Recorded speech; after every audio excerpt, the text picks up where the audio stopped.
북한이 오늘 새벽 동해상으로 나흘 만에 발사체 2발을 또 발사했습니다. 북한은 외무성 담화를 통해 어제 시작된 한미 연합 연습이 판문점 선언 등을 위반한 것이라고 비난하면서 새로운 길을 모색하게 될 수도 있다고 경고했습니다. 우리 군은 오늘 북한이 발사한 발사체가 단거리 탄도미사일로 추정된다고 밝히고 고도 37km로 450km를 비행했다고 설명했습니다. 청와대는 북한이 발사체를 또 발사하자 긴급 관계부처 장관 회의를 열고 발사 배경과 의도를 분석했습니다. 국회가 운영위원회 회의를 열어 청와대로부터 현안 보고를 받았습니다. 노영민 대통령 비서실장은 일본의 수출 규제 조치는 명백한 경제 보복이라며 우리 기업들의 피해를 최소화하기 위해서 모든 자원을 총동원하겠다고 강조했습니다. 일본 정부의 압박에 평화의 소녀상 전시가 중단된 지 사흘째인 오늘 일본 아이치 트리엔날레 예술감독 이름으로 첫 해명이 나왔습니다. 엄중한 책임을 느낀다면서도 전시회의 원활한 진행을 위해서 중지할 수밖에 없었다고 밝혔습니다. 명성교회의 담임 목사직 부자 세습은 무효라는 교단 재판국의 판결이 내려졌습니다. 대형 교회의 담임 목사 세습관에게 제동을 건 판결이지만 명성교회 측은 세습이 아닌 정당한 승계라고 반발하고 있어서 어떤 결론이 나올지 주목됩니다. 8호 태풍 프란시스코가 북상하면서 남해와 동해 먼바다에 태풍주의보가 내려졌습니다. 현재 일본 규슈에 상륙한 태풍은 오늘 밤 늦게 경남 창원 부근 남해안에 상륙한 뒤 영남 내륙을 지나다 내일 아침 6시쯤 안동 부근에서 소멸할 것으로 예상됐습니다. 네, 뉴스뉴스 2부 이어가겠습니다. 한미가 후반기 연합연습에 돌입한 지 하루 만에 북한이 발사체 2발을 쏘아 올렸습니다. 군 당국은 이번에도 북한이 단거리 탄도미사일을 쏜 것으로 보고 정밀 분석을 이어가고 있습니다. 취재기자 연결합니다. 강정규 기자. 네, 국방부입니다. 네, 오늘 발사한 발사체 합참은 일단 단거리 탄도미사일로 보고 있는 거죠? 네, 그렇습니다. 합동참모본부는 오늘 북한이 쏜 발사체를 단거리 탄도미사일이라고 규정했습니다. 처음에 공개되지 않았던 발사 시각은 새벽 5시 24분과 36분 두 차례고요. 발사 장소는 비행장이 있는 황해남도 과일 일대라고 구체화했습니다. 미사일은 내륙을 가로질러 450km를 날아간 뒤 동해에 떨어진 것으로 전해졌습니다. 비행 고도는 약 37km, 속도는 마하 6.9 이상으로 탐지됐습니다. 한미정보당국은 이번 미사일이 지난달 25일에 발사된 북한판 이스칸데르와 비슷한 비행 특성을 지닌 것으로 평가하고 있습니다. 당시엔 비행거리 600km, 정점 고도가 50여 km였는데 이번엔 그보다 낮게 발사한 걸로 본다는 뜻입니다. 우리 군은 북한의 이번 발사가 9.19 군사합의에 어긋나는 행위로 보고 정밀 분석 작업을 이어가고 있는데요. 다만 지난달 31일과 지난 2일에도 우리 군이 단거리 탄도미사일이라고 분석한 무기를 북한은 대구경 조종 방사포라고 공개한 적이 있습니다. 실제 북한의 신형 방사포의 원형으로 지목되는 중국의 400mm 방사포 웨이스-2D의 최대 사거리가 450km로 알려진 만큼 다른 가능성도 열어둘 필요가 있습니다. 한미 연합훈련이 시작된 다음 날 감행한 발사인 만큼 의도가 어느 정도는 짐작은 가는데 이에 대해서 북한도 직접 입장을 내놨다고요? 네, 북한이 발사체를 쏘아올린 오늘 새벽 외무성 대변인 담화가 나왔습니다. 북한은 먼저 거듭된 경고에도 한미 양측이 끝내 자신들을 겨냥한 합동 군사 연습을 벌려놓았다며 최근 잇따른 발사가 한미 훈련의 맞대응 성격이었다는 점을 내비쳤습니다. 이어 이번 훈련이 새로운 북미 관계 수립과 한반도의 항구적인 평화체제 구축을 약속한 지난해 북미 남북 정상 간의 합의를 노골적으로 깨뜨린 것이라고 주장했습니다. 최근 미국에 대한 비난을 자제해왔던 것과 달리 이번엔 미국이 F-35A 스텔스 전투기와 같은 최신 공격 무기를 남한에 끌어들여 군사적 긴장을 높이고 있다고 직접 쏘아붙였습니다. 미국의 대륙간 탄도미사일 미니트맨3와 잠수함 발사 탄도미사일 시험 발사 등을 거론하면서 자신들에 대한 적대 행위를 서슴지 않고 있다고 지적하기도 했는데요. 자신들만 약속을 지켜야 한다는 법은 없다며 국가 방위에 필요한 물리적 수단을 개발, 시험, 배치하지 않을 수 없다고 항변했습니다. 또 이 같은 군사 적대 행위가 계속되는 한 대화 동력은 더 사라지고 앞으로도 좋지 못한 영향을 끼칠 거라면서 새로운 길을 모색하지 않을 수 없게 될 수도 있다는 뜻을 재차 밝혔습니다. 다만 이번 담화가 원칙적 입장 표명이라는 것과 대화로 문제를 해결하려는 입장에 변함이 없다는 점도 함께 밝혀서 여지를 남겨뒀습니다. 지금까지 국방부에서 전해드렸습니다. 네, 청와대는 북한이 오늘 새벽 단거리 발사체를 또다시 쏘아 올리자 긴급 관계부처 장관 회의를 열고 대책을 논의했습니다. 관계장관들은 현 상황을 엄중하게 인식하고 한미 공조를 통해서 동향을 주시하기로 했는데 북한에 대한 경고보다는 상황 관리에 초점을 맞춘 것으로 보입니다. 취재기자 연결해서 자세한 내용 알아봅니다. 신호 기자. 네, 청와대입니다. 네, 안보관계 장관들이 아침부터 청와대에 모여서 회의를 가졌는데요. 이 결과부터 좀 전해주실까요? 네, 오전 7시 반부터 정의용 국가안보실장 주재로 북한의 단거리 발사체 발사 관련 관계부처 장관 회의가 열렸습니다. 1시간 반가량 진행된 회의에는 서훈 국가정보원장과 정경두 국방부 장관 등이 참석했습니다. 고민정 청와대 대변인이 회의 결과를 짧은 서면 브리핑으로 발표했습니다. 이 북한의 연이은 단거리 발사체 발사의 배경과 의도를 분석했고 최근 한반도를 둘러싼 전반적인 군사안보 상황을 점검했다고 밝혔습니다. 이 관계 장관들은 지금의 상황을 엄중하게 인식하고 앞으로 한미 간 긴밀한 공조하에 관련 동향을 예의주시하면서 철저한 대비태세를 유지하고 강화해 나가기로 했습니다. 북한에 잇따른 발사체 발사에 대한 특별한 경고 메시지는 이번 회의 결과에는 담기지 않았습니다. 앞서 지난 2일 있었던 북한의 발사체 발사에 대한 관계부처 장관 회의 결과와 이 차이가 조금 있습니다. 당시에는 강한 우려를 표명하고 한반도 긴장 완화에 도움이 되지 않는 행위를 중단하라고 촉구했습니다. 또 지난 2일에는 발사체가 신형 단거리 탄도미사일일 가능성이 높다고 판단한다고 밝혔는데 오늘은 이 발사체의 재원에 대한 분석도 빠져 있습니다. 강한 우려의 목소리나 발사를 중단해라 이런 북한에 대한 촉구가 빠져 있다는 점 어떤 의미로 해석할 수 있습니까? 네, 오늘 관계부처 장관 회의에서는 북한의 발사체 발사에 대한 경고보다는 상황 관리에 초점을 맞췄다 이렇게 볼 수 있겠습니다. 이 북한이 발사체 발사에 나선 직후 외무성 대변인 담화를 통해서 발사 배경을 설명하고 나선 점도 고려된 것 같습니다. 이 북한은 그동안에는 발사 다음 날 조선중앙통신 등을 통해서 발사 이유를 밝혀왔습니다. 관계부처 장관회의 결과 브리핑을 보면 이 북한의 담화 가운데 대화로 문제를 해결하려는 입장에 변화가 없다는 점을 밝힌 부분에 주목한 것으로 해석할 수 있습니다. 또 한미연합훈련이 잠정적으로 오는 20일까지 예정돼 있고 그 사이 북한의 발사체 발사가 추가로 이루어질 수 있다는 점도 고려된 것으로 보입니다. 문재인 대통령은 어제 남북 경제협력을 통한 평화경제의 중요성을 강조하는 등 한반도 평화 프로세스 진전 노력을 주도적으로 계속한다는 기조를 유지하고 있습니다. 오늘 아침 안보장관 회의에서도 이 상황을 관리하면서 북미 비핵화대화 재개 분위기를 이어간다는 데 집중했다고 분석할 수 있겠습니다. 지금까지 청와대에서 YTN 신호입니다. 네, 국회로 가보겠습니다. 국회 운영위원회가 노영민 대통령 비서실장 등 청와대 핵심 관계자들이 참석한 가운데 전체 회의를 열었습니다. 안보국회 일환으로 열린 이번 회의에서는 일본의 경제 규제에 대한 청와대의 정책 기조, 또 앞으로 대응 방안을 두고 집중 질의가 이어지고 있습니다. 취재기자 연결해 보겠습니다. 김주영 기자. 네, 국회입니다. 네, 국회 운영위원회 오늘 오전 상황의 쟁점은 어떤 거였습니까? 네, 일단 국회 운영위원회 회의는 오늘 오전 10시쯤부터 진행됐습니다. 노영민 대통령 비서실장과 김상조 청와대 정책실장 등 청와대 핵심 관계자들이 대부분 참석했는데요. 회의는 청와대 비서실의 업무보고로 시작됐습니다.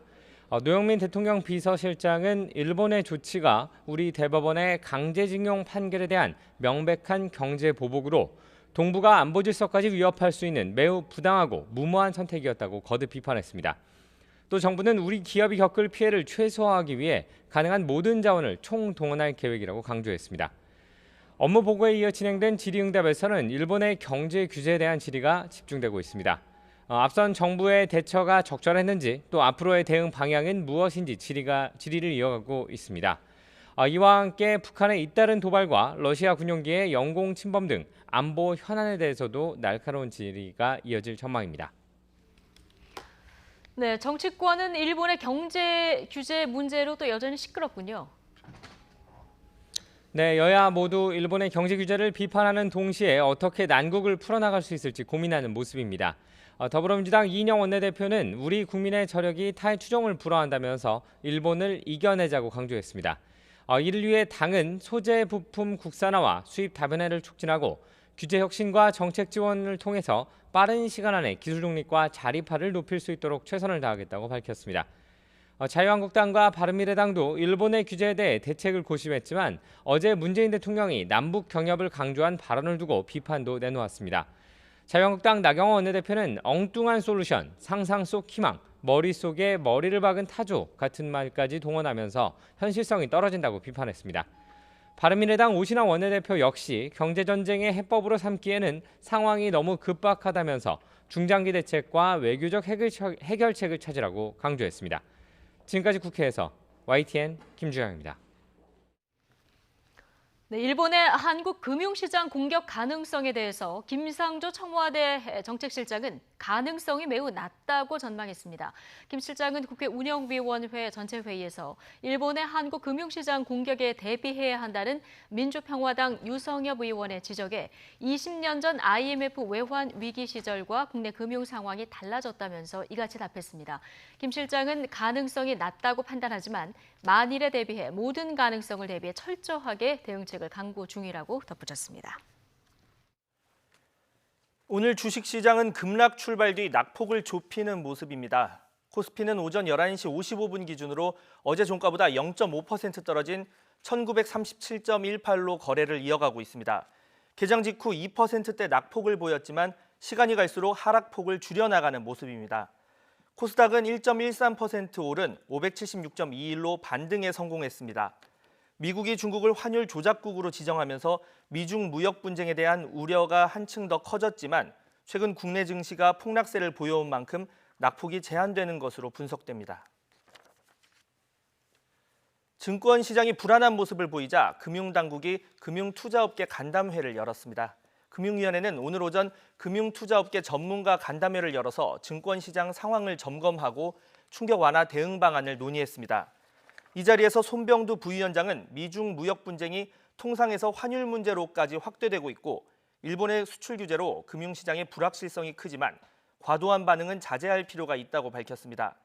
또 투자자의 불안 심리가 더 큰 시장 충격을 초래할 수 있는 만큼 시장 참여자는 객관적 시각으로 차분히 대응해 나가는 지혜가 필요하다고 덧붙였습니다. 미국과 중국의 무역 갈등이 환율 전쟁으로까지 번지고 있습니다. 미국 재무부는 중국을 환율 조작국으로 지정했고요. 이런 가운데 중국은 미국 농산물 수입을 중단한 것이 미국의 추가 관세 부과에 대한 보복 조치라고 확인했습니다. 국제부 연결합니다. 기정훈 기자. 예, 국제부입니다. 네, 미국이 중국을 환율 조작국으로 지정을 했습니다. 최근 위안화 환율이 떨어진 것이 영향을 줬다는 분석 나오고 있죠? 예, 그렇습니다. 미국 재무부가 중국을 환율 조작국으로 지정했습니다. 스티븐 무누신 미국 재무장관은 현지 시각 5일 성명을 내고 최근 중국이 자국 통화 가치를 떨어뜨리기 위한 구체적인 조치를 취했다면서 중국을 환율 조작국으로 결정했다고 밝혔습니다. 무누신 장관은 이 같은 결정은 트럼프 대통령의 권한으로 이루어진 것이라면서 중국의 불공정한 경쟁을 제거하기 위해 국제통화기금 IMF와 협력할 것이라고 강조했습니다. 미국이 중국을 환율 조작국으로 지정한 것은 빌 클린턴 행정부 시절인 지난 1994년 이후 25년 만의 일입니다. 이번 결정엔 말씀하신 대로 어제 중국 위안화 환율이 결정적인 역할을 한 것으로 보입니다. 중국 위안화 가치는 어제 역내외에서 모두 달러당 7위안을 돌파하면서 사상 최저 수준으로 떨어졌습니다. 위안화 환율이 달러당 7위안을 넘는 이른바 포치가 이루어진 것은 글로벌 금융위기 직전인 2008년 5월 이후 약 11년여 만입니다. 자, 이런 가운데 중국이 최근 미국 농산물 수입을 중단했는데 이걸 미국의 추가 관세 부과에 대한 보복 조치다, 이렇게 중국 당국이 발표했다고요? 그렇습니다. 중국 기업이 미국 농산물을 구매하는 것을 중단한 것이 미국의 추가 관세 부과에 대한 보복 조치라는 것을 중국 외교부가 공식 확인했습니다. 화춘잉 중국 외교부 대변인은 오늘 외교부 웹사이트를 통해 미국이 3천억 달러어치의 중국 상품에 10%의 추가 관세를 부과하면서 양국 정상이 오사카 회담에서 달성한 공동인식을 엄중히 위배했기 때문이라고 그 이유를 밝혔습니다. 화춘잉 대변인은 국무원 관세세칙위원회가 8월 3일 이후 새로 거래가 성사된 미국 농산물 구매에 대해 추가 관세를 면제하지 않기로 했고 중국의 관련 기업들은 이미 미국산 농산물 구매를 중단했다고 말했습니다. 농산물 구매 중단은 중국이 미국에 쓸 수 있는 보복카드의 하나로 꼽혀왔는데요. 이와 관련해서 중국 정부가 국유 기업들에게 미국 농산물을 사지 말라고 지시했다는 블룸버그 통신의 보도가 어제 있었는데요. 어제만 해도 중국 정부는 이에 대해서 가격 경쟁력이 없기 때문이라고만 설명을 했었는데 하루 만에 입장을 바꿔서 관세에 대한 보복 조치가 맞다고 명시를 한 것입니다. 지금까지 국제부에서 전해드렸습니다. 평화의 소녀상 전시 중단 사흘 만에 일본 아이치 트리엔날레 측이 작가들에게 첫 해명을 보내왔습니다. 책임을 받아들인다면서도 원활한 진행을 위해서는 중단할 수밖에 없었다 이렇게 밝혔는데요. 취재기자 연결해서 자세한 내용 알아봅니다. 박서경 기자. 네, 문화부입니다. 네, 아이치 트리엔날레 측이 왜 평화의 소녀상 전시를 중단할 수밖에 없었는지 자세한 해명을 내놨다고요? 네, 일본군 성노예 피해자 사진 연작으로 특별전에 참가했던 안세홍 씨는 앞서 소녀상과 마찬가지로 전시 중단 통보를 받았는데요. 오늘 아침 쓰다 다이스케 예술감독 명의로 첫 해명이 담긴 이메일을 받았다고 밝혔습니다. 주최 측은 3,000건이 넘는 전화와 이메일 항의 때문에 원활한 진행이 어려워 중단했다고 해명했습니다. 또 휘발유 테러 위협에 대해서는 경찰이 자료가 없어 수사할 수 없다고 했다고 전했습니다. 그러면서 경황이 없어서 중단 즉시 작가들에게 연락하지 못했고 어려운 입장에서 결정을 내렸다고 했습니다. 안세홍 씨와 일본 전시 기획자들은 조금 전인 오전 10시 반에 아이치 트리엔날레 사무국에 가서 기존 질의서를 보냈습니다. 질의서를 통해 어떤 경과에 의해 중지됐는지, 앞으로 중지를 철회할 의사가 있는지에 대한 답변을 요구했습니다. 이어 오후 2시에는 아이치 현청 안에 있는 기자실에서 기자회견을 열고 중지 결정 철회를 거듭 촉구할 예정입니다. 아이치 트리엔날레 전에 참여한 세계 각지 아티스트 72명도 공동 연대 성명을 냈습니다. 모두에게 열린 공공장소여야 하는 전시회가 폐쇄되는 것은 작품을 관람할 기회를 박탈하고 활발한 논의를 차단하는 것이라고 말했습니다. 이어 일부 정치가에 의한 전시나 공연에 대한 폭력적 개입, 그리고 폐쇄라는 긴급 대응으로 몰아넣은 협박과 공갈에 강력히 반대하고 항의한다고 말했습니다. 앞서 본전시에 참여한 다른 한국 작가 박찬경, 임민욱 씨도 항의하는 의미에서 전시 작품을 철수하기로 했습니다. 어제는 갤러리 휴관일이었기 때문에 두 작가의 작품은 오늘부터 봉쇄되며 철거가 시작됩니다. 지금까지 문화부에서 전해드렸습니다. 8호 태풍 프란시스코는 오늘 밤 늦게 경남 남해안에 상륙할 것으로 보입니다. 하지만 일본 규슈를 지나면서 세력이 약화해서 경북 내륙을 지나다 소멸할 것으로 전망이 수정됐습니다. 취재기자 연결해서 태풍 상황과 전망 알아보겠습니다. 정혜윤 기자. 네, 기상팀입니다. 네, 태풍 피해가 크지 않을까 우려가 있었는데 태풍이 내륙은 관통하지 않고 경북 내륙에서 소멸하는 것으로 바뀌었다고요? 네, 그렇습니다. 태풍 프란시스코가 일본 규슈를 지나며 세력이 약화하고 있는 것이 원인입니다. 태풍은 현재 일본 규슈 내륙을 지나고 있습니다. 오늘 오후 1시쯤 남해상으로 진출한 뒤 밤늦게 경남 창원 부근 남해안에 상륙할 것으로 보입니다. 이후 내일 새벽 대구 부근을 지난 뒤 오전 6시쯤 경북 안동 부근에서 열대 저압부로 변하며 태풍으로의 일생을 마감할 것으로 전망됩니다. 전 시간보다는 상황이 호전됐지만 안심할 수 있는 상황은 아닙니다. 약화했지만 태풍 세력을 유지한 채 상륙하는 데다 열대 저압부로 변한다 하더라도 강한 비바람이 동반될 수 있기 때문입니다. 기상청은 오늘 밤부터 내일 오전까지 영동과 영남 해안에 최고 200mm 이상의 폭우가 쏟아지고 초속 30m의 돌풍이 불 것으로 예보했습니다. 현재 남해 동부 먼바다와 동해 남부 남쪽 먼바다에 태풍주의보가 내려졌고 그 밖에 남해와 동해 앞바다, 영남 내륙에는 태풍 예비특보가, 영동과 경북 북부, 전남 동부 지역에는 강풍 예비특보가 내려져 있습니다. 기상청은 이번 태풍의 최대 고비가 오늘 밤부터 내일 아침 사이가 되겠다며 철저한 대비를 당부했습니다. 지금까지 YTN 정혜윤입니다.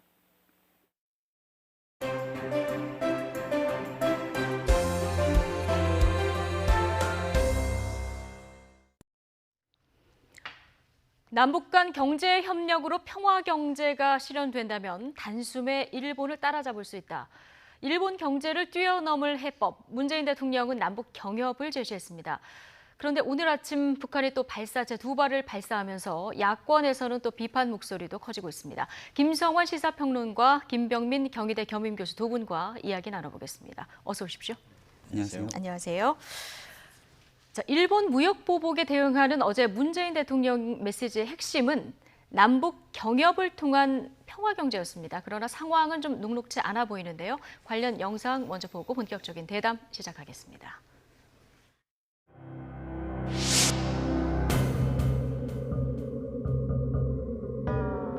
남북 간의 경제 협력으로 평화 경제가 실현된다면 우리는 단숨에 일본의 우위를 따라잡을 수 있습니다.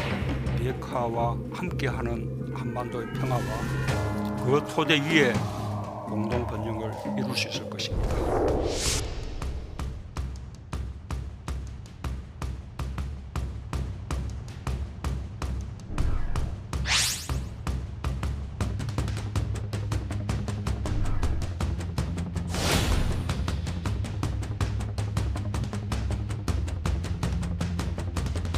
일본에 대해서는 지금 이 경제 침략 한일전을 이야기하면서 북한의 도발에 대해서는 한마디도 하고 있지 않습니다.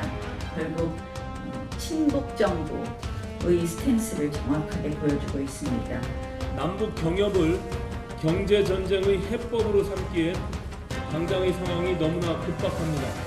속아 웃을 일이라고 생각을 합니다. 북한과 경협이라는 너무나도 엉뚱한 솔루션을 가지고 나왔습니다.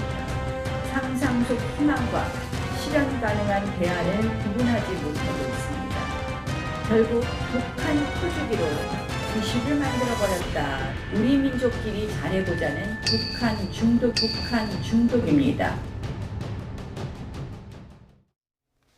네. 자, 어제 대통령 메시지 해법은 남북 경제 협력을 통한 그 길이 아닐까 싶은데요. 네. 예. 어떤 방법으로 어떤 지난해부터 이제 평화가 경제다 이런 구호를 가지고 이런 메시지를 이제 대통령이 강조는 해왔는데 어떤 네. 모습을 그리고 있는 걸까요? 뭐 평화 경제에 대해서 받아들이실 때는 지금 당장 대책도 안 되는데 왜 저런 얘기를 했을까 이렇게 생각하실 텐데요. 저는 조금 생각을 좀 달리합니다. 대통령이 할 수 있는 일이 있고 장관이 할 수 있는 일이 있고 장관이 발표할 대책이 있고 대통령이 발표할 내용이 있을 거라고 생각합니다. 그러니까 대통령은 지금 이런 위기를 극복하기 위해서 큰 틀에 우리는 어디로 나가야 하는가 예. 이런 지향점을 만들어주는 게 굉장히 중요하다고 생각하거든요. 지금 일본 수출 규제와 관련해서 수출 규제 품목에 대한 각각의 국산화 작업이나 이런 것들은 이미 다 발표가 된 바가 있지 않습니까? 그러니까 문재인 대통령은 지금 여러 한반도를 둘러싼 이렇게 경랑이라고 할 만큼 이렇게 복잡하게 정세가 바뀌어가는 것에 예. 대한 대한민국의 지향점을 밝혔다고 생각합니다.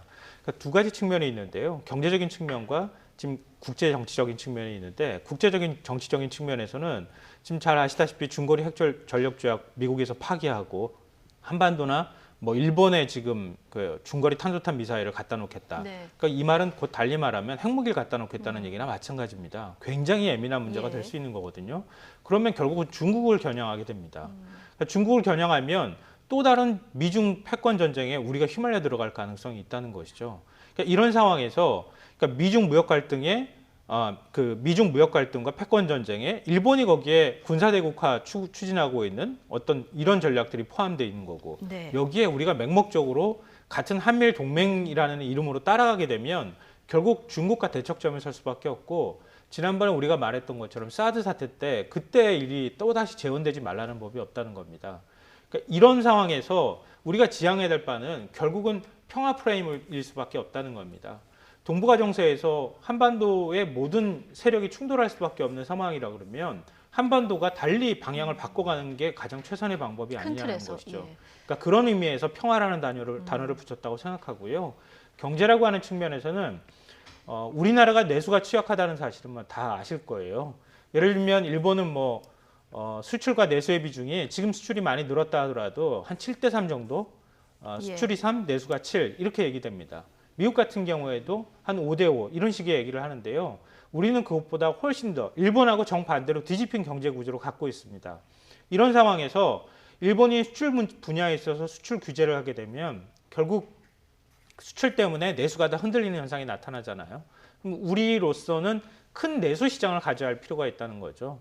그러니까 남북한을 인구가 합쳐지고 남쪽의 첨단 기술과 북쪽의 저렴한 노동력이 같이 결합됐을 때 나타나는 시너지 효과, 그리고 동북삼성과 같이 결합되는 큰 경제 공동체를 만들 수 있다고 하면은 우리가 현실적으로는 통일이 되지 않는다 하더라도 큰 경제 공동체를 만들어서 내수 시장을 갖는 거나 똑같은 효과가 나타날 수 있다. 이제 이런 비전을 제시했다 이렇게 보는 것이고요.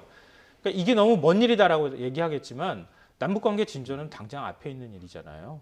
그러니까 북미 갈등은 계속 있다 하더라도 이 갈등을 해소할 수 있도록 우리가 조금 더 적극적인 노력을 할 수 있다고 하면은 지금 앞에 놓여 있는 당장의 일들을 처리하는 것이나 다름이 없다고 생각합니다. 그러니까 복잡한 국제 정세에서 대통령은 큰 틀의 지향점을 제시하는 거고 이런 메시지로서는 적절했다 얘기를 해주셨는데 남북 경협을 통한 평화 경제 그래서 그 길을 하는 것 이게 잘 되면 굉장히 좋은데 지금 당장의 남북 경협은 조금 먹구름이긴 상태입니다. 오늘 아침에도 북한이 미사일을 또 쐈는데요. 네, 대통령이 평화 경제를 얘기하고 북한으로부터 돌아온 대답은 두 발의 이 미사일 발사라고 볼 수가 있는 것이고요. 북한의 외무성 담화가 사실 우리 국민들을 좀 아연실색하게 만든 것 같습니다.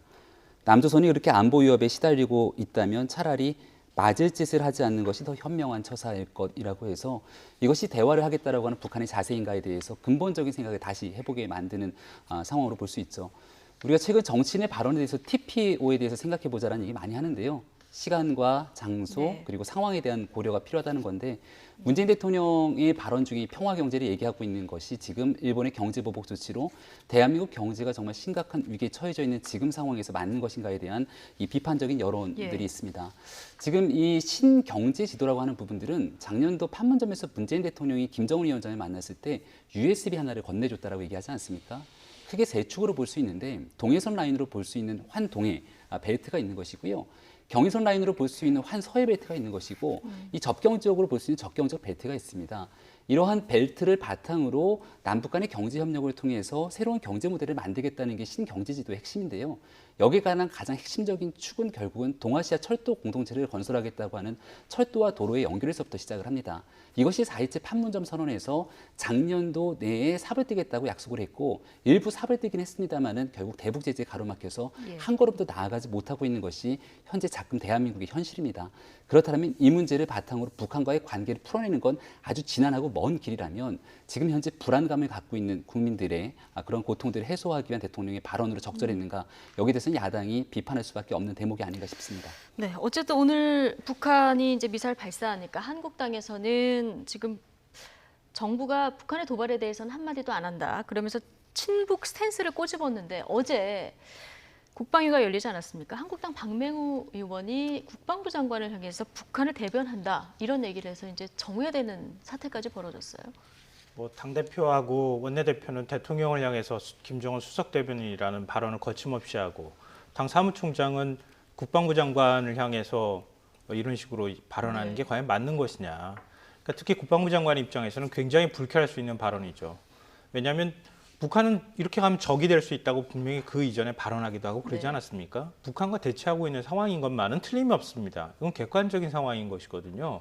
그러니까 여기에 북쪽에서 도발할 경우에 우리가 어떻게 대처해야 될지 가장 먼저 고민해야 될 사람이 국방부 장관인데 국방부 장관이 북한 편이라는 식으로 얘기를 해버리면 그러면은 대한민국 국방이나 안보는 누가 지킵니까? 그러니까 좀 가려서 얘기를 했으면 참 좋겠다는 생각이 들고요. 기왕 비판하더라도 대책에 대해서 어떻게 정밀하게 이 대책을 만들어갈 것인지 이런 부분에 대해서 좀 따졌으면 좋겠다.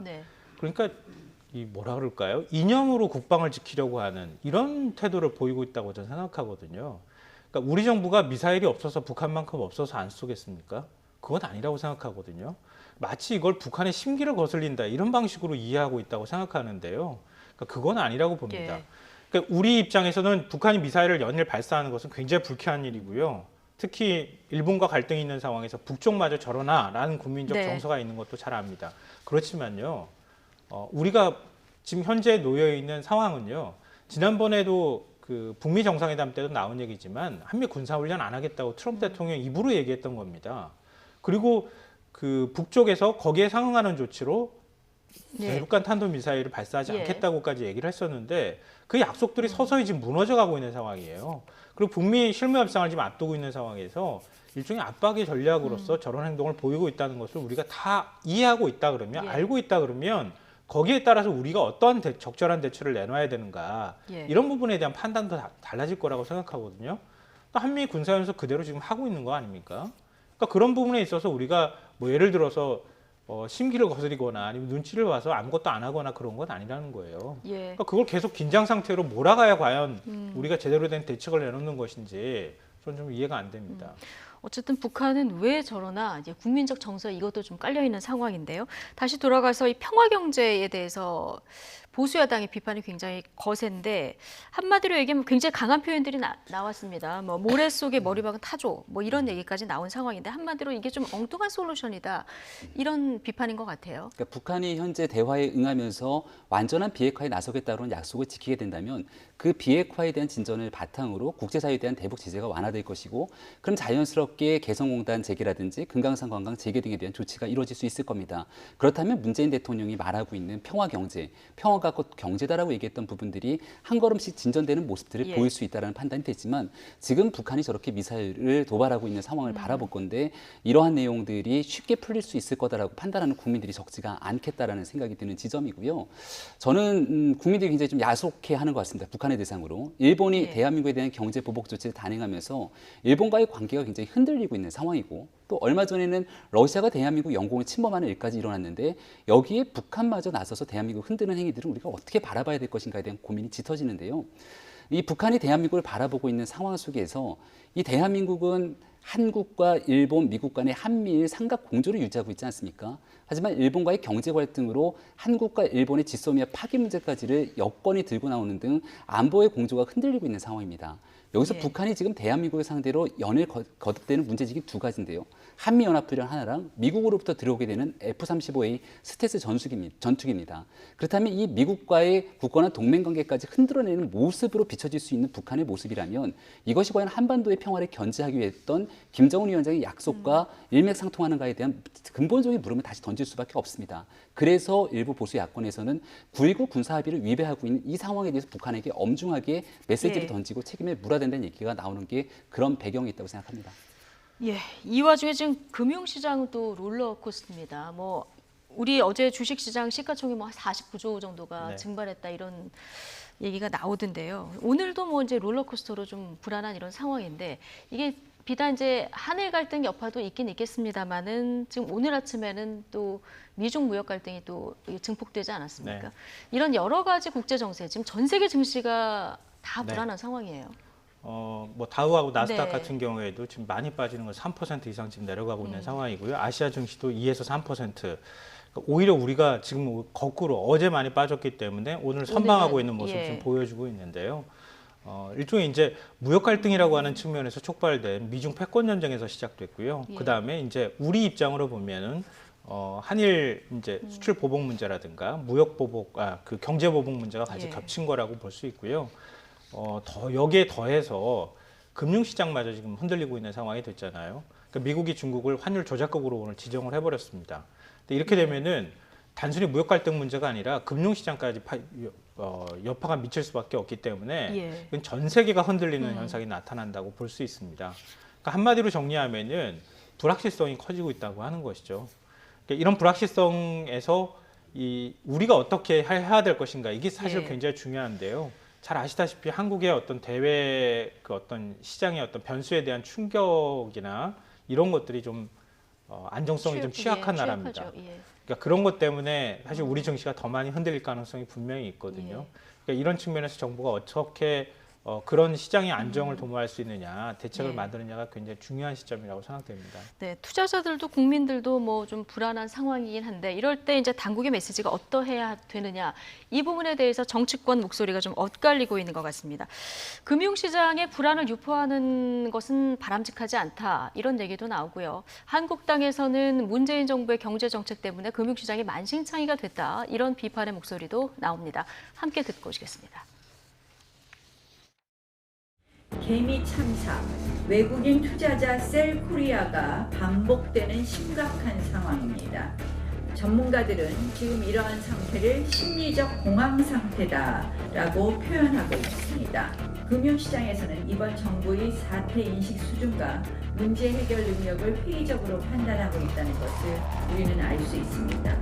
일본이 또다시 무모하게 3차 금융보복을 통해서 하려고 한다면 우리 대한민국 경제에 미치는 영향들 그리고 그 심각성들을 정부가 근본적인 대책을 마련하지 않으면 굉장히 위험한 제2의 IMF 사태를 막게 하려고 한다는 그런 일본의 무모한 의도와 우리가 준비 없이 당할 수 있는 상황이 발생할 수도 있습니다. 일본이 노리는 것이 우리 경제의 기초 체력을 흔들려는 것이라는 점에서 지나친 불안의 유포는 바람직하지 않다고 생각합니다. 일본 정부가 금융 보복에 나선다는 앞서가는 이야기도 있지만 그렇다고 쉽게 무너질 우리의 금융시장은 아닙니다. 일본의 금융 분야 보복 가능성은 높지 않은 것으로 분석되고 있고 실행하더라도 그 파급 효과는 매우 미미할 것으로 분석됩니다. 쉽게 무너질 금융시장은 아니다. 여당 원내대표 얘기까지 지금 듣고 왔는데요. 야당은 어제 이제 검은 월요일로 이제 불리고 있는데 이 부분이 이제 사이드카까지 발동된 것이 문재인 정부의 경제 참사다 이렇게 비판을 하고 있거든요. 이 야당의 비판은 적절하다고 보십니까? 2007년도 8월 달 이후로 12년 만에 낙폭이 가장 컸다고 합니다. 저도 주식시장을 보면서 코스닥 시장에서 7%가 넘게 하루 만에 빠지는 것을 관찰한 적이 언제였나 싶을 정도로 깜짝 놀랐던 상황인데요. 네. 물론 여기에 대해서 이제 기관이 어느 정도 받침을 해주고 있는 상황 속에서 오늘은 어느 정도 이 낙폭을 좀 줄여나가기 위한 모습들을 보여주는 건 그나마 다행이라고 보는데 세간에서 제기되고 있는 것처럼 일본의 금융 보복 조치에 대한 우려는 말씀 조금 전에 얘기가 나왔던 것처럼 그렇게 과도한 우려를 가질 필요는 없다는 생각이 듭니다. 예. 하지만 적어도 시장에서 반응하고 있는 것은 일단은 이 원달러 환율이 1,200원이 넘어가게 되기 시작하면서부터 외국인이 대한민국을 바라보게 되는 대한민국 자산에 대한 코리아 디스카운트 등에 대한 영향들이 미쳤을 거다라는 평가가 지배적으로 설정이 돼 있는 상황이고요. 그리고 지난번에 있었던 화이트리스트 국가에서 대한민국을 배제할 것이다에 대해서는 100% 일본이 대한민국을 배제할 것이다라고 확신하지는 않았던 것 같습니다.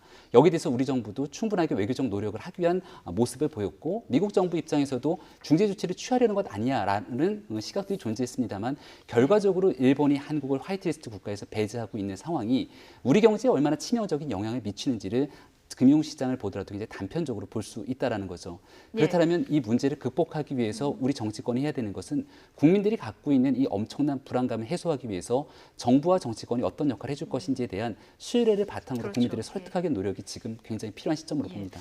경제는 저는요, 이 말씀 한마디 좀 드리고 싶은데요. 우리가 아픈 건 사실입니다. 지금 많은 공격도 있고요. 굉장히 대외 불안 요인들도 굉장히 많은 것도 사실입니다. 그런데 우리가 아프다고 해서요, 금방 죽을 사람처럼 얘기하진 않았으면 좋겠어요. 예. 그러니까 지금 야권에서 얘기하는 것처럼 제2의 IMF 사태 이렇게까지 얘기할 정도로 한국 경제가 그 정도 상태는 아닙니다. 예. 그러니까 IMF가 불과 얼마 전까지 한국의 펀더멘털이 그 기초 체력이 튼튼하다고 얘기한 이유가 뭐겠습니까? 그러니까 그만큼 달러 보유량도 전 세계에서 수위를 다툴 만큼 많이 갖고 있는 나라이기도 하고요. 그리고 어제 주식이 많이 빠졌다고 이렇게 얘기는 하지만 뭐 애널리스트나 전문가들을 한번 얘기해 보십시오.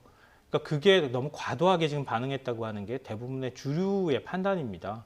그러니까 이거는 심리적인 문제이기도 하고 그 불확실성이라고 하는 게 그렇게 시작을 하는 거거든요. 그런 심리적인 문제에 있어서 정치권이 오히려 국민들의 심리를 안정시켜주는 역할을 해야 되는데 금방 나라가 꺼질 것처럼 얘기하는 것도 저는 사건의 어떤 실체를 제대로 국민들께 알려주지 못하는 거라고 생각하고요. 대안 없이 자꾸 저렇게 위기설만 퍼뜨리는 것이 그게 맞는 것이냐, 책임 있는 자세냐라는 부분에 대해서 좀 지적을 하고 싶습니다. 그러니까 경제는 심리니까 지나친 금융 불안이 바람직하지 않긴 한데 청와대에서 또 위기설은 너무 과장된 거다 이렇게 일축을 해버리니까 너무 또 안일하게 생각하는 거 아니냐 이런 얘기도 나와요. 이 부분은 어떻게 보십니까? 그러니까 위기를 위기라고 그냥 얘기해버리는 순간 정말 인정했구나. 이게 공식적인 정부 입장이라는 게 그래서 굉장히 더 중요하잖아요. 불안감을 확산시킬 수 있다. 예를 들어서 그 한국은행 총재가 금통위 회의 열고 난 다음에 금리를 인하할 거다, 인상할 거다. 아주 미묘하게 발언 하나 차이로 시장이 출렁출렁하잖아요. 그러니까 그건 공식적인 자리에 있는 사람의 발언이라는 게 그래서 굉장히 중요한 겁니다. 그러니까 물론 현 상황에서 지금 여러 가지 불안 요인들이 나타나고 있는 것은 틀림없지만 이게 위기입니다. 이렇게 얘기하는 순간 그건 진짜 위기가 되는 것이거든요. 그런 측면에서 청와대가 불안함을 자극하는 단어들을 최대한 빼지 않았을까 싶어요. 이건 뭐 현 정부뿐만 아니라 뭐 어느 정부라도 똑같은 대응을 했을 거라고 저는 생각합니다. 금융시장 안정을 위해서 메시지 관리는 좀 필요하다 이런 의견이시고요. 어쨌든 한일 갈등이 이렇게 체감으로 조금 드러나긴 하고 있는데요. 이번 8.15 광복절 대통령 경축사에 그 어느 때보다 관심이 쏠리고 있습니다. 일본 역시 이번 메시지에 주목하고 있다 이런 얘기가 나왔는데요. 듣고 오겠습니다. 우리 국민이나 일본, 전 세계가 문재인 대통령의 광복절 경축사를 굉장히 주시하게 될 거예요. 그렇죠. 경축사가 만약 진전이 없다고 하면은 강한 메시지, 지난 국무회의에서 말씀하신 제2의 그러한 메시지가 나갈 것 같아요. 제가 전화를 했더니 좀 만나자 그런 얘기는 했습니다만은 역시 8.15 이후를 얘기하는 걸 보면은 일본에서도 문재인 대통령의 8.15 경축사를 굉장히 주시하고 있는 것 아닌가 그런 감을 잡았습니다. 그러니까 8.15 때는 분명히 더구나 지금 이 수출 규제까지 있고 이러기 때문에 일본에 대해서 강력한 메시지를 내놓을 텐데 더불어서 미국에 대해서도 한마디 나오지 않겠는가. 지금 빨리 북미 협상을 재개해가지고 우리로 하여금 우리도 남북 관계를 좀 풀어나갈 수 있도록 기회를 열어달라. 어쨌든 박지원 의원 얘기 들어보면 일본도 우리 대통령의 광복절 메시지를 주목하고 있는 것 같고요. 정세현 전 통일부 장관은 일본 말고 미국에 대한 메시지도 들어갈 수 있을 것 같다 이런 얘기를 지금 했는데 어떤 메시지가 들어갈까요? 그러니까 지금 뭐 지소미아 파기 등을 얘기하고 있는 여권 쪽에서는 결국 미국에 대한 압력 행위가 될 수 있다고 얘기를 하지 않습니까? 명확하게 지금 한미일의 협력 공조가 흔들리게 됐던 배경 중에 하나를 미국의 역할을 꼽기도 하는데요. 따라서 미국에 대한 강력한 메시지를 바탕으로 이 동북아 평화를 이끌어가기 위한 그런 지렛대로서의 협상 중재에 대한 메시지들을 얘기하고 있는 것이 아닌가 생각이 됩니다. 저는 조금 전에 박지원 의원이 했던 얘기가 굉장히 흥미로웠는데요. 니카이 간사장 우리 방일당 의원들이 가서 만나려고 했지만 한 차례 약속을 변경했고 만나기 바로 직전에 만남을 파기하고 그리고 난 뒤에 이거는 화이트리스트 국가에서 대한민국을 배제하기 위한 하나의 신호가 아닌가라고 우리가 분석을 하기도 했는데 8.15 광복절 이후에 대한 만남 얘기에 대해서 이야기를 하는 것을 보고서는 어느 정도 대화와 협상에 대한 마지막 끈은 좀 가지고 있는 것은 아닌가라는 생각이 들기도 했습니다. 왜냐하면 우리 대한민국의 당시 방일단의 김진표 의원 같은 경우도 8월 15일 대한민국 대통령이 경축사 이후로 이 화이트리스트 배제 조치를 미뤄달라고 얘기를 한 적이 있었거든요. 그런 측면에서 지금 현재 8.15 경축사를 두고 대통령이 고심도 깊을 거라고 생각하는데요. 국민적 정서를 고려하면 당연히 일본에 대한 강력한 조치, 강경 대응 방안 등에 대한 메시지가 나와야 되는 건 당연한 일이라고 봅니다만은 이미 수차례 충분한 메시지들이 나왔고 이대로 평행선을 달리게 됐을 경우 대한민국 경제에 미치는 심각한 파급 효과를 고민한다면 어떤 방식으로 일본과 미래지향적인 관계에서 출구를 모색해야 될지에 대한 메시지가 아마 대통령의 8.15 경축사에 담기면 어떨까라는 생각이 듭니다.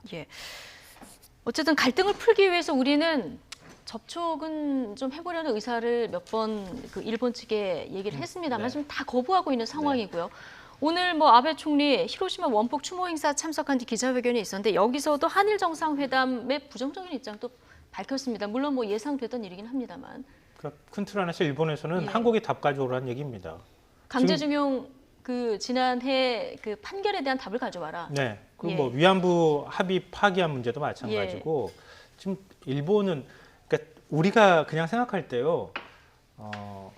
일본이 한국 길들이기 하고 있다. 한국 보고 무릎 꿇으라고 요구하고 있는 것이다. 겉으로 드러나는 현상은 그렇습니다.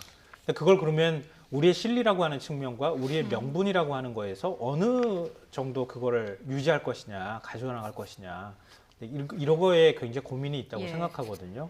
그러니까 실리라는 측면에서 우리의 자존감 약간 뭐 내려놔도 되지 않겠느냐라고 주장하는 측도 있습니다. 그렇지 않고 국가 대 국가의 관계인데 우리의 자존을 무너뜨리면은 앞으로 어떻게 되겠냐라고 걱정하는 시각도 분명히 있다는 거 알고 있습니다. 근데 저는 근본적으로 이 문제가 꼬이기 시작한 것은 일본 정부가 아베 총리가 2012년 다시 재집권하고 그 다음에 공약으로 내걸었던 게 개헌이었습니다. 개헌이었고요. 지금 그 우경화 경향이 계속 가고 있는 겁니다. 우리를 때림으로써 내년에 개헌하겠다고 얘기하잖아요. 그럼 큰 그림을 가져나가고 있는 겁니다. 자랑스러운 전통을 가진 일본 국가를 만들겠다고 하는 것도 전후체제 부정하고 그 이전에 군국주의 국가, 보통 국가로 다시 가겠다고 하는 얘기입니다. 그거 지금 아베가 그 전략을 깔고 간다는 거예요. 이 얘기는 거꾸로 말하면 한일 광역 간에 있었던 어두운 역사는 이제 다 털어버리겠다고 하는 뜻이에요. 근데 그걸 우리가 할 수 있겠느냐는 거예요. 우리는 용인할 수 없는 거죠, 그거. 예. 그렇기 때문에 문제가 쉽게 해결될 수 없는 것이다라고 생각하는 것이고요. 그렇기 때문에 현실적으로 우리가 이 정도면은 일본하고 좀 잘 타협하면 좋겠지라고 하는 게 쉽지 않다.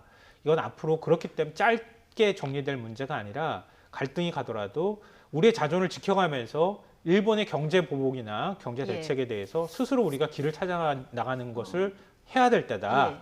그리고 난 다음에 뭔가 합의를 하거나 답을 도출해내야 된다고 생각합니다.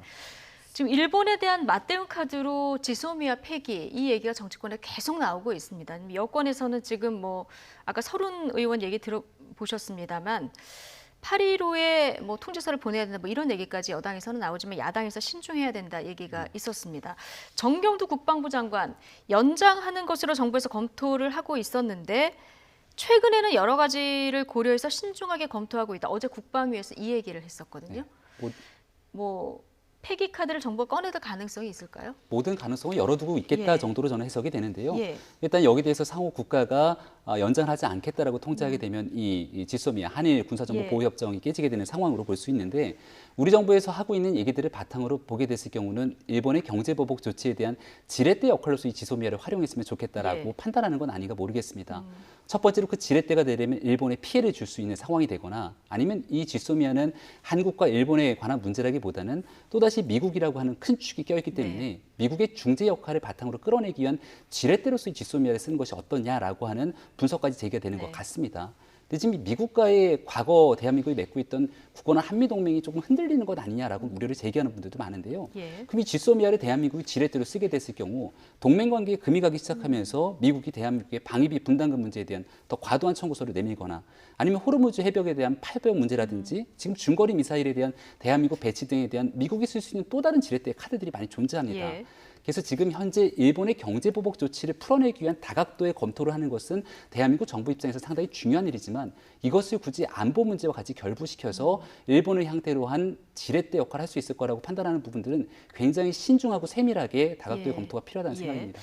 그러니까 지소미아로 미국과 밀당을 해야 된다. 정세현 전 통일부 장관이 이런 얘기를 했는데 적당한 선에서 지렛대로 활용을 하는 선에서 이제 끝내야 된다 이런 의견이신 것 같습니다.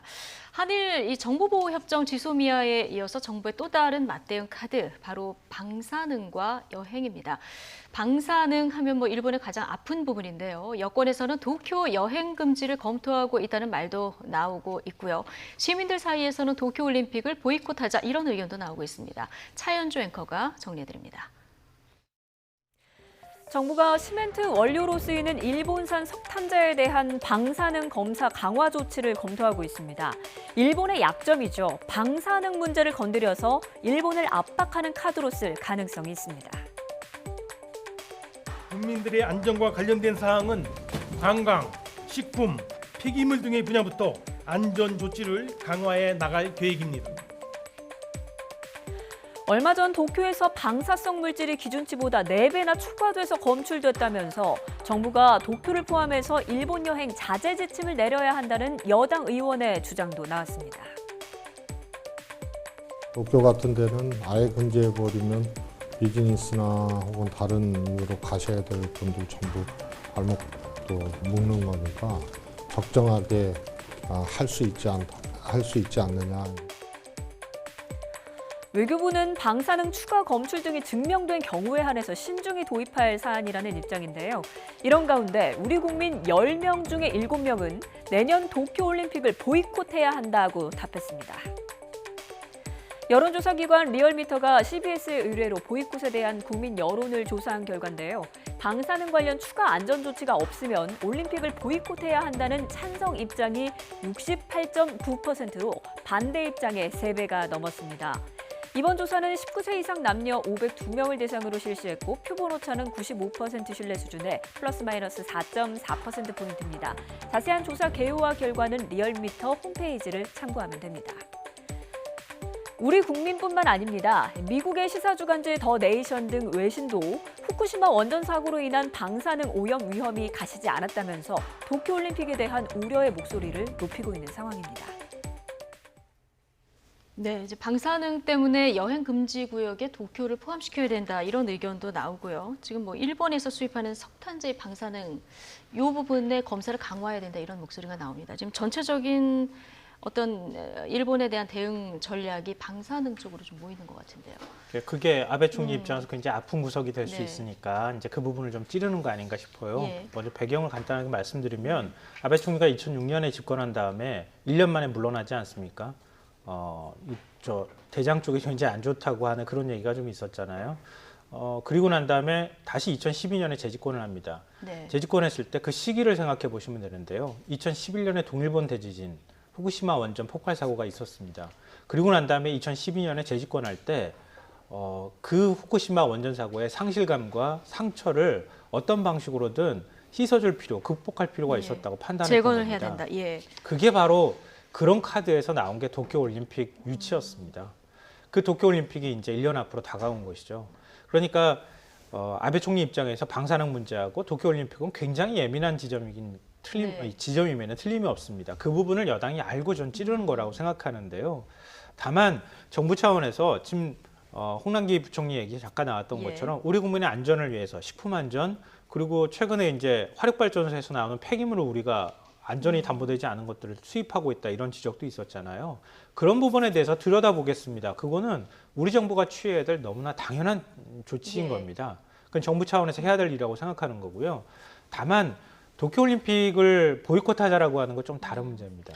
선수들이 있죠. 4년을 땀 흘려서 준비한 선수들. 그러니까 선수도 선수의 문제이고요.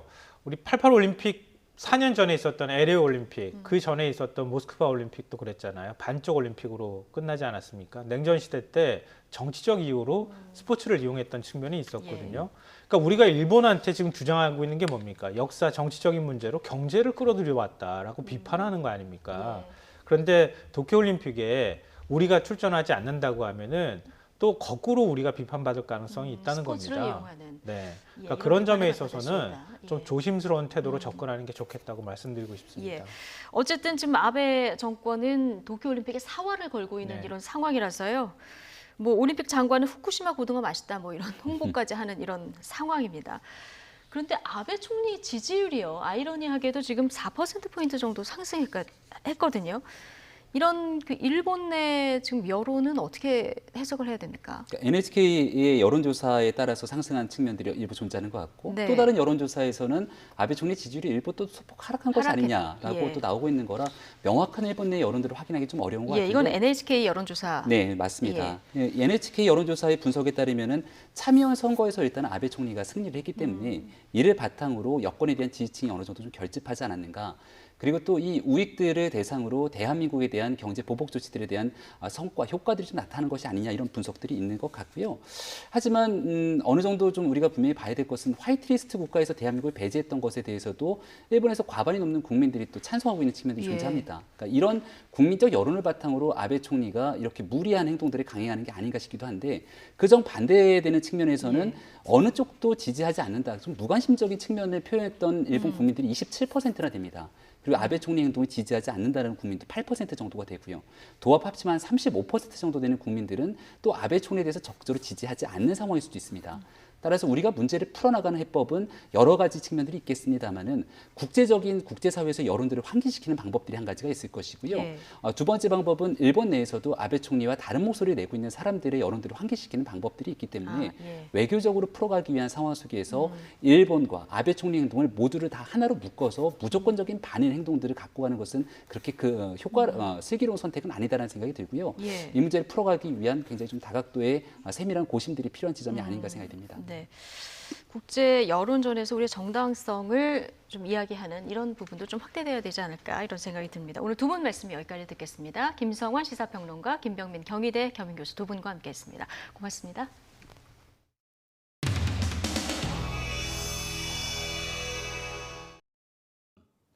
아마 국방위원회에서 이 말이 나오기는 제가 알기로는 처음인 것 같습니다. 우리 안보에 대한 모욕입니다. 철회를 해주시든지 사과를 해주시기 바랍니다. 본인의 판단과 생각에 대해서 얘기하는 것에 대해서 과도하게 토당 간에 토론하는 것은 적절하지 않다고 생각을 합니다. 의원님들 자제해 주시고요. 지금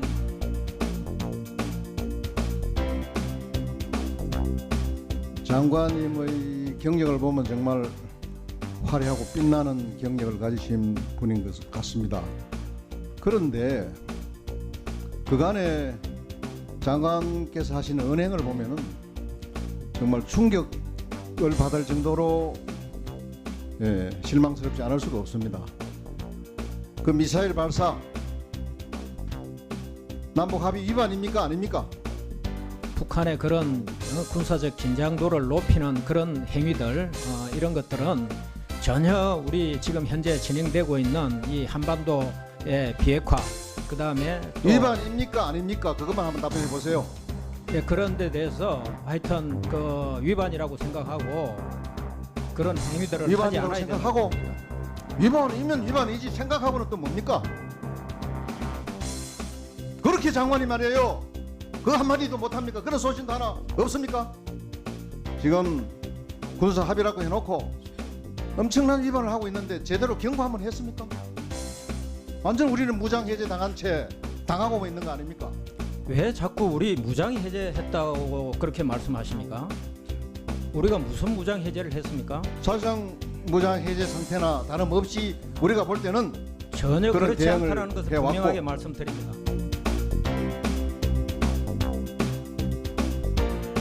목선에 대한 거짓말이라든지 사사건건 북한 변호하고 변명하고 과연 이게 대한민국 안보를 책임진 장관이 맞나? 뭐 대장 출신답게 그거 진퇴가 좀 분명해야 되지 않겠습니까? 그런 용단을 좀 내릴 의향은 없으십니까? 제가 적 개념에 대해서도 제 생각을 정확하게 말씀을 드렸고 제가 북한을 대변하고 있다라고 하는 말씀은 취소해 주십시오. 북한을 대변하고 있다라고 하는 말씀은 취소해 주십시오.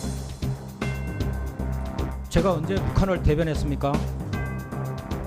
제가 언제 북한을 위하는 그런 얘기를 했습니까?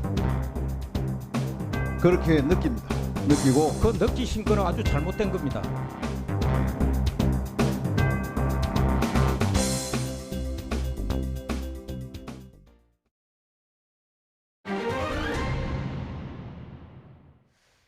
네, 축구 스타 호날두의 경기 노쇼 논란과 관련한 수사가 본격화됐습니다. 경찰은 경기를 주최한 더 페스타의 로빈장 대표를 출국 금지하고 프로축구연맹 관계자 등을 참고인으로 불러서 조사했는데요. 입장료 환불과 엄벌을 요구하는 성남 팬들의 청와대 청원글도 이어지고 있습니다. 자세한 내용 취재기자 연결해서 알아보겠습니다. 이영원 기자. 네, 사회부입니다. 네, 수사 상황에 앞서서 호날두 노쇼 사태 좀 짧게만 짚어볼까요? 네, 지난달 26일 팀 K리그와 유벤투스의 친선전이 국내에서 열렸습니다. 유벤투스는 세계적인 스포츠스타 호날두가 소속된 팀인데요. 당시 호날두가 출전한다는 얘기에 경기 입장권은 판매 2시간 만에 매진됐습니다. 최대 40만 원에 달하는 입장권이 순식간에 팔릴 만큼 호날두가 뛰는 모습을 직접 보려는 축구 팬들의 기대가 컸던 겁니다. 예. 하지만 경기 당일 호날두가 벤치만 지킨 채 몸도 풀지 않으면서 노쇼 논란이 불거진 겁니다. 네, 다시 들어봐도 황당한 상황인데요. 이런 상황에 성남 팬들이 수사를 촉구하고 나선 거죠? 네, 호날두 노쇼 이후 입장료 환불 요구와 함께 친선전을 주최한 더 페스타에 대한 수사를 촉구하고 나선 건데요. 호날두가 45분 이상 출전할 것이라는 광고에 속아 비싼 표를 샀다는 겁니다. 청와대 국민청원 게시판에는 성남 팬들의 글이 이어졌고 실제로 팬들을 대변한 변호사가 더 페스타와 유벤투스, 호날두를 사기 혐의로 고발하기도 했습니다.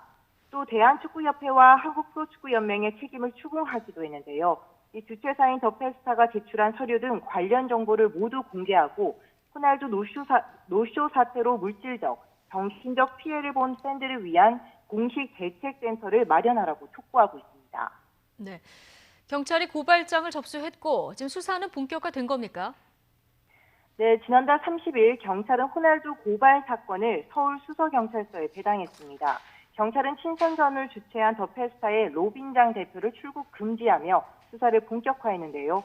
이 프로축구연맹 관계자들을 참고인 신분으로 불러 조사한 데 이어 더 펠스타 측과 연맹과의 계약 문건을 확보해 혐의점을 확인하고 있습니다. 더 펠스타 측이 계약서에 포함됐다고 주장한 호날두 45분 출전 조항이 실제로 있었는지 살피고 있는데요. 호날두가 출전하지 않는다는 사실을 사전에 알았는지가 이번 수사의 관건입니다. 네, 이 호날두 노쇼 사태와 별개로 경찰이 그 경기 당일날 불법 도박 사이트 광고 관련 수사도 착수를 했다고 하는데 이건 어떤 내용입니까? 네, 유벤투스와의 친선전 당시 그라운드 주변에 설치된 광고 하나가 문제된 건데요. 해외 스포츠 베팅 업체 A보드 광고가 방송사 중계 화면을 통해 그대로 노출된 겁니다. 현행법상 스포츠 도박은 스포츠 토토와 공식 인터넷 발매 사이트인 배트맨만 합법인데요. 이 국민체육진흥공단은 불법 도박 광고에 대한 수사를 의뢰했습니다. 이에 경찰은 불법 베팅업체 광고가 어떻게 설치되게 된 건지 경위를 조사하고 있습니다. 지금까지 사회부에서 YTN 이영원입니다. 배우자나 자녀의 담임 목사직을 물려주는 관행에 제동을 거는 판단이 나왔습니다. 부자 세습으로 논란이 된 명성교회에 대해서 교단 재판국이 부자 세습은 무효다 이렇게 본 겁니다. 자, 이번 논란의 중심에 있는 명성교회, 서울 강동구에 있는 대형 교회입니다.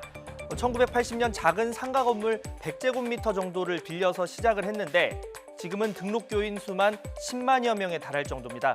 또 연간 헌금도 400억 원에 육박하는 것으로 알려졌고요. 일부에서는 부동산 등 교회 재산이 1,000억 원은 너끈히 넘긴다 이렇게 보고 있습니다.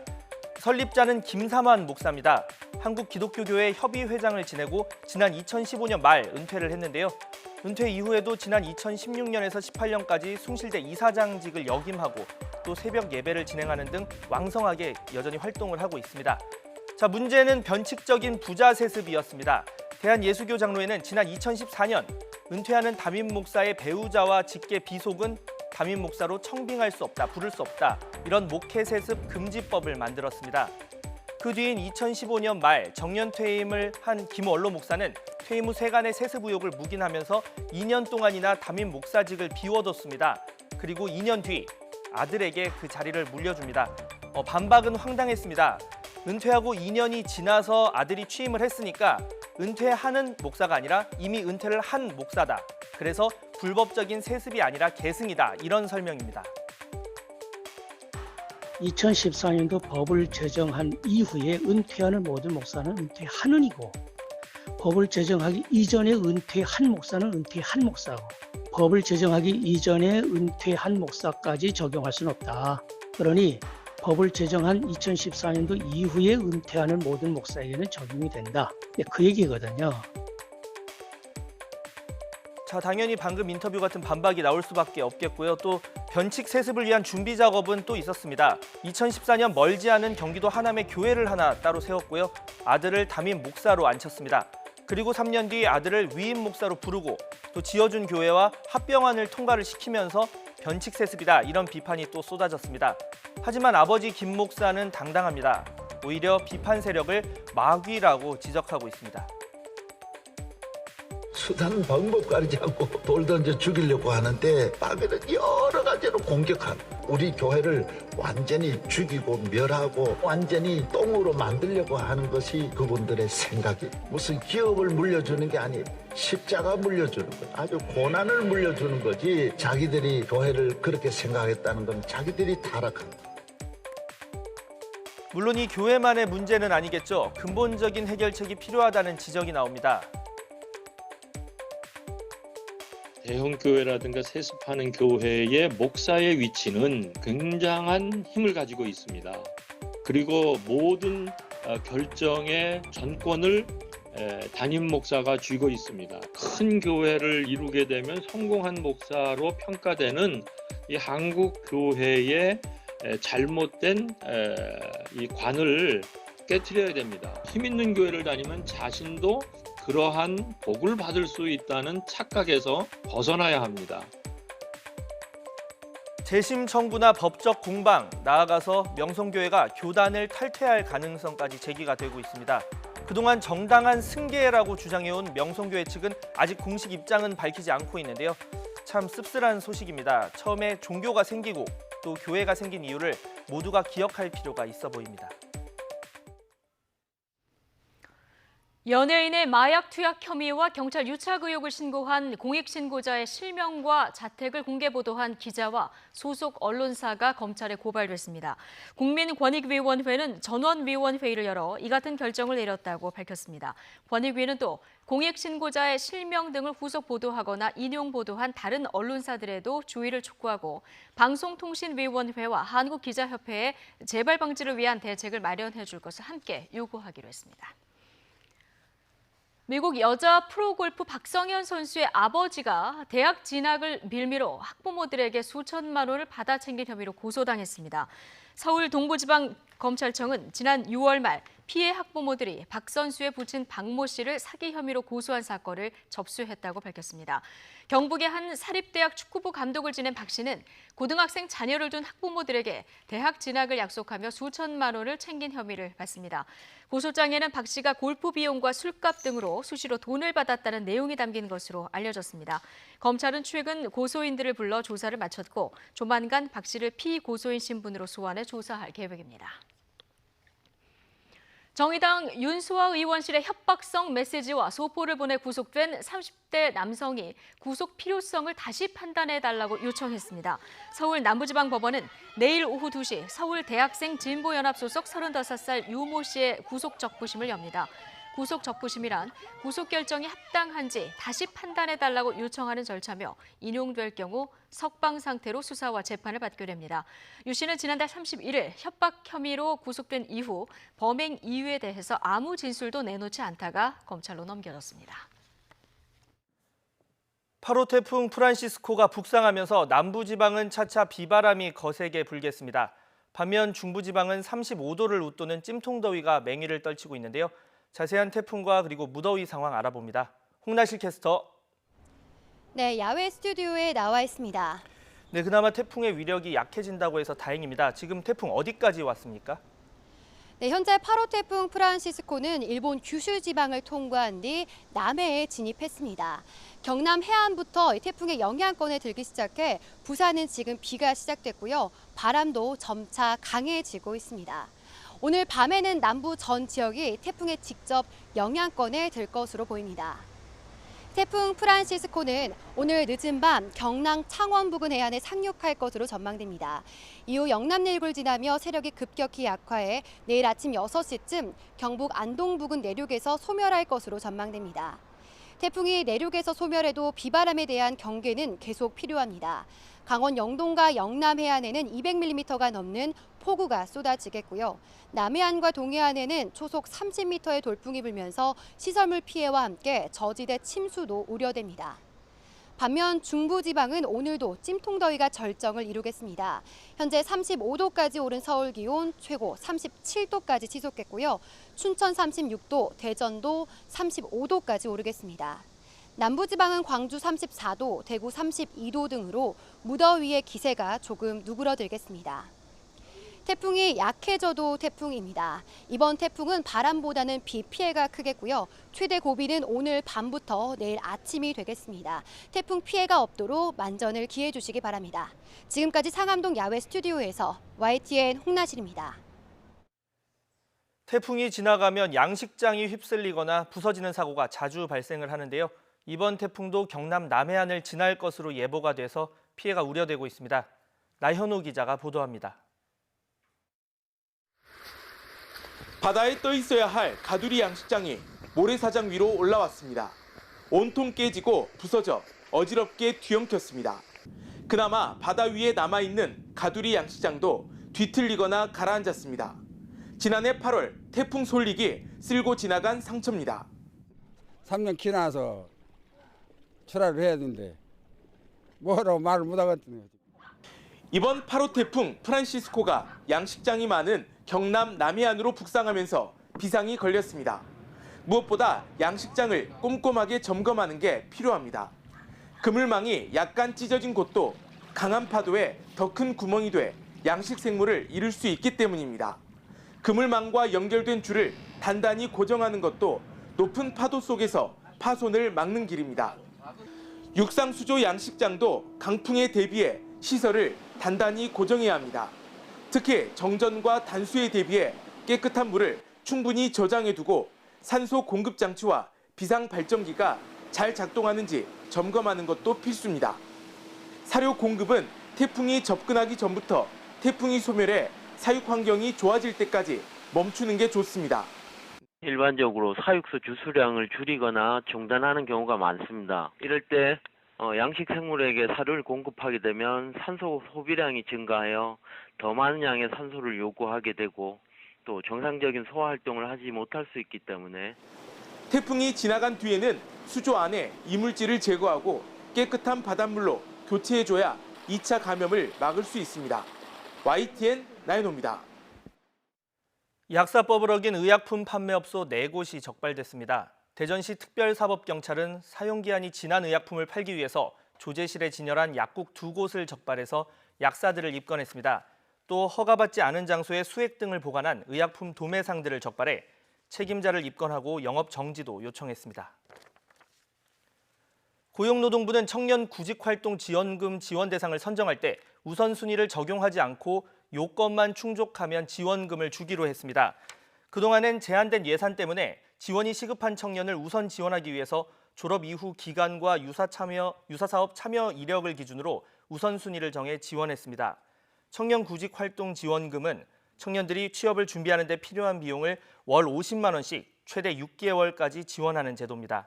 지원 대상은 기준 중위소득 120% 이하 가구의 만 18살에서 34살 청년 가운데 졸업, 중퇴 후 2년 이내인 미취업자입니다. 최근 3년 동안 렌터카 교통사고가 해마다 평균 20%씩 늘어난 것으로 조사됐습니다. 현대해상교통기후환경연구소는 렌터카 공제조합에 등록된 사고는 2016년 8만 3천여 건에서 2017년 11만 1천여 건, 2018년 11만 9천여 건으로 연평균 20% 증가했다고 밝혔습니다.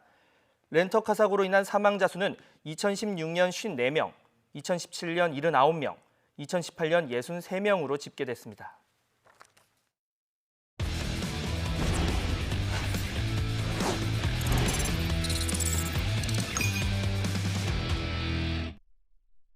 스포츠 소식 알아보는 시간입니다. 오늘도 스포츠부 양시창 기자와 함께합니다. 안녕하세요. 네, 안녕하십니까. 네, 첫 소식. 일본의 경제보복 조치로 인한 그 한일 관계 악화가 또 스포츠에까지 영향을 주고 있습니다. 친선 경기에서 일본을 아예 배제하는 일본 패싱 일어나고 있다고요? 네, 그렇습니다. 제일 먼저 나선 건 강원도 강릉시인데요. 오는 16일 강릉에서 한중일 여자 컬링 친선 대회가 예정돼 있습니다. 한 축인 일본을 제외하고 중국 하얼빈대 팀만 초청비를 지급하기로 했습니다. 애초 지난달만 해도 예정대로 대회를 진행할 계획이었지만 지난 2일 일본의 한국 화이트리스트 배제가 이번 결정에 직접적인 영향을 미쳤습니다. 강릉시는 한일 관계가 악화한 상황에서 시 예산을 들여 일본을 초청할 수 없다고 설명했습니다. 다만 시 예산을 사용하지 않고도 일본이 출전 의사를 밝힌다면 그건 받아준다는 내부 방침을 정했습니다. 컬링 말고 농구도 비슷한 상황인데요. 2015년부터 한국 여자 농구 연맹이죠. WKBL 주관으로 매년 여름 개최하는 박신자컵 대회가 있습니다. 비시즌에 갖고 다는 유망주들에게 출전 기회를 제공하기 위해 만들어진 대회인데요. 올해 WKBL은 이 대회에 일본 팀 2팀, 또 타이완, 인도네시아에서 각 한 팀씩 초청할 예정이었습니다. 하지만 최근 한일 관계를 고려해서 일본을 제외하기로 사실상 방침을 정했습니다. 내일 열리는 이사회에서 일본 팀 2팀의 제외 여부를 최종 확정할 계획인데요. 연맹 관계자는 일본을 제외하는 쪽으로 어느 정도 방향은 잡혀 있고 외교적으로 일본에 잘 통보하는 방안을 검토 중이라고 설명했습니다. 자, 이렇게 일본 팀을 부르는 것, 제외하는 것을 또 포함을 해서 이제 우리 전지훈련을 가는 그 각 프로 구단들이 가는 것, 일본으로 가는 것도 가지 않겠다, 이렇게 일본 보이콧 움직임을 보이고 있다고요? 네, 그렇습니다. 당장 발등에 불이 떨어진 건 겨울 스포츠 종목들입니다. 농구와 배구 프로팀들이 보통 이 시기에 전지훈련을 떠나거든요. 그동안 일본이 전지훈련지로 각광받았지만 줄줄이 취소되고 있습니다. 먼저 농구를 보면요. 일본 전지훈련을 계획했던 남자 프로농구 7개 팀이 모두 일정을 취소했고 여자 농구도 4개 팀이 취소 또는 취소를 앞두고 있습니다. 배구도 마찬가지입니다. 또 그래픽이 나오고 있는데요. 여자부의 경우 일본행을 예정했던 4팀이 모두 취소했고 남자부는 3팀 중에 2팀이 계획을 철회 또 한 팀이 취소를 검토 중입니다. 일본은 가깝고 우리나라 선수들과 비슷한 체격 조건에 또 리그 일정도 비슷하거든요. 그래서 연습 경기 상대를 구하기 쉽다는 장점도 있습니다. 시설이나 음식도 다른 나라에 비해서 좋은 편이죠. 하지만 사회적인 분위기를 고려해서 이 위약금을 감수하면서까지도 계획을 취소하는 구단이 늘고 있습니다. 네, 뭐 사실 농구 같은 경우는 뭐 필리핀 이런 대안도 있으니까 이건 좀 가능할 수 있는 판단인 것 같은데 잘하는 판단이다 뭐 이런 생각도 들기도 하고요.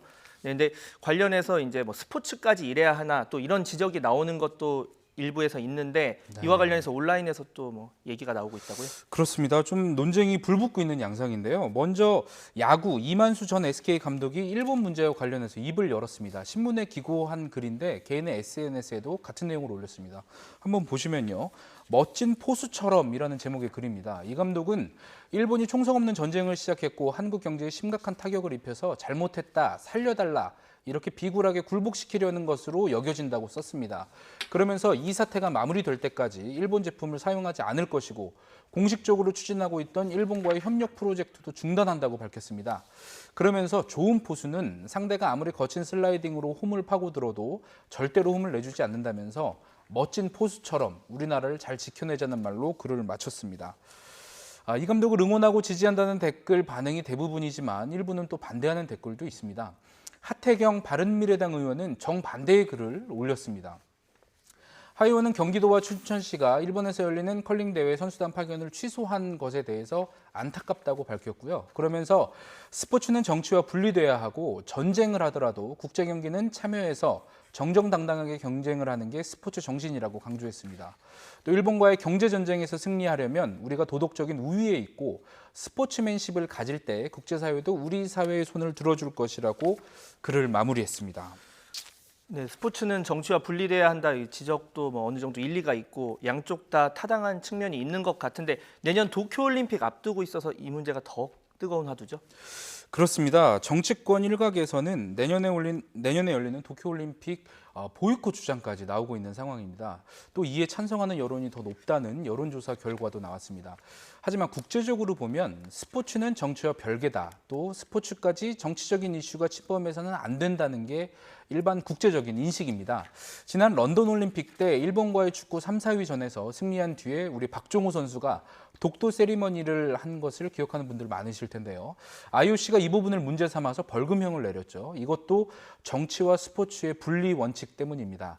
정치적인 주장을 스포츠를 이용해서 표출하는 행위는 금지하는 게 당연시 되고 있습니다. 많은 국제적인 분쟁 이슈들이 스포츠를 통해서 표출된다면 경기장은 뭐 전쟁터나 다름없지 않겠습니까? 따라서 이런 큰 원칙은 지켜져야 한다고 보고요. 다만 경기장 밖에서는 선수나 감독 개인의 또 국민 혈세를 사용하는 지자체의 결정 이런 부분들은 존중받을 필요도 있어 보입니다. 네, 이 문제에 대해서 앞으로 더 많은 사회적 논의가 필요할 것 같습니다. 네. 오늘 말씀 여기까지 듣겠습니다. 스포츠부 양시창 기자였습니다. 수고하셨습니다.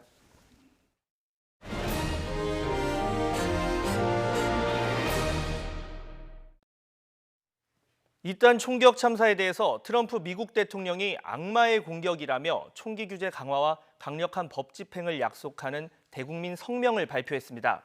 하지만 미 정치권과 언론은 그간 인종차별적 발언에 대한 명확한 사과가 없었다며 진정성을 의심하고 있습니다. 워싱턴에서 강태욱 특파원의 보도입니다. 미국 사회를 충격으로 몰아넣은 이딴 총격 참사. 주말 동안 골프클럽에서 머무는 등의 행보를 두고 책임론이 일어서인지 트럼프 대통령이 결국 대국민 앞에 섰습니다. 총격 사건을 악마의 공격으로 규정하고 통합만이 사회적 증오를 대체할 수 있다고 말했습니다. In one voice, our nation must condemn racism, bigotry, and white supremacy. These sinister ideologies must be defeated. Hate has no place in America. 그러면서 총기 폭력 확산을 막고 강력한 법 집행을 위해 초당적 협력을 촉구했습니다. 특히 무기 등을 소지하기에 위험하다고 여겨지는 인물에 한해 선별적으로 총기 소지를 규제하는 법안인 붉은 깃발법의 조기 통과를 거론했습니다. If we are able to pass great legislation after all of these years, we will ensure that those who were attacked will not have died in vain. 하지만 언론들은 트럼프 대통령의 진정성에 의문을 제기하고 있습니다. 로이터 통신은 전통적으로 공화당의 돈줄인 미국 총기협회와 싸우기를 주저한다고 평가했습니다. 총기 자체를 규제하겠다는 메시지가 없었다는 겁니다. 워싱턴 포스트도 백인 지지자들의 지지를 얻기 위해 인종과 종교, 정체성 분열을 이용해왔다고 지적했습니다. 여기에 미 민주당 대선 주자들은 총기 규제를 정치 쟁점하면서 트럼프 대통령을 공격하고 있습니다. 이번 사태가 트럼프 대통령의 재선 가도에 긍정적인 역할을 하기에는 어려워 보입니다. 워싱턴에서 YTN 강태욱입니다. 러시아 시베리아 군부대에서 현지 시각 5일 탄약고 화재와 폭발이 발생해서 인근 지역 주민 수천 명이 긴급 대피했습니다. 외신들은 현지 시각 5일 오후 5시쯤 러시아 크라스노야르주 아친스크 지역 카멘카 마을 인근에 있는 탄약고에서 화재에 이은 폭발이 발생했다고 보도했습니다. 러시아 군 당국은 보급창 한 곳의 포탄 창고에서 불이 났고 뒤이어 폭발이 일어났다고 전했습니다. 이 탄약고에는 125mm와 152mm 구경 포탄 약 4만 발이 저장돼 있었던 것으로 알려졌습니다. 헐리우드 여배우 엔젤리나 졸리의 아들 매덕스 졸리 피트가 연세대에서 공부하기로 했다고 미 연예 매체 피플이 현지 시각 5일 보도했습니다. 피플은 졸리를 잘 아는 소식통을 인용해서 졸리의 큰아들 매덕스가 이달 말부터 한국에 있는 연세대에서 생화학을 전공하기로 했다고 전했습니다. 이 소식통은 매덕스가 여러 대학에서 입학 허가를 받았는데 연세대를 선택했다며 이미 한국어 공부도 하고 있다고 말했습니다. 네, 화요일 뉴스앤이슈 마치겠습니다. 잠시 뒤 노종면의 더 뉴스가 이어집니다. 시청해주신 여러분 감사합니다.